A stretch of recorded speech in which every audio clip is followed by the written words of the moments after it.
நீங்க அந்த ஃபீட்பேக் இல்லைன்னா மாறத பார்க்க நான் ரொம்ப ஆர்வத்தோட காத்துக்கிட்டு இருக்கேன். ஏன் நீங்க அதை யூஸ் பண்றதே இல்ல? ரகசியங்கள் மனசுலயே இருந்தா பார்ட்னர்ஷிப் ஒர்க் அவுட் ஆகாது. எதுக்கு எடுத்தாலும் எதுக்காக இந்த ஃபீட்பேக்கே யூஸ் பண்றேன்? ஏன்னா இந்த லுக்ல தான் ஒரு கெத்தே இருக்கு.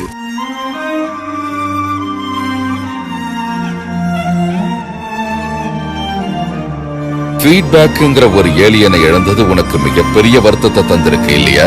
ஆமா, என்கிட்ட இருந்து ஏதோ ஒண்ணு பிரிஞ்ச மாதிரி இருக்கு. இழப்புன்னு ஒண்ணு ஏற்பட்டா அதையே நினைச்சு நம்ம வாழ்க்கைய நாமே வீணாக்கிக்க கூடாது. செஞ்ச தப்ப திருத்திக்க பார்க்கணும். வீரா வீரா வாழ் வீசும் கரிகாலா வீரா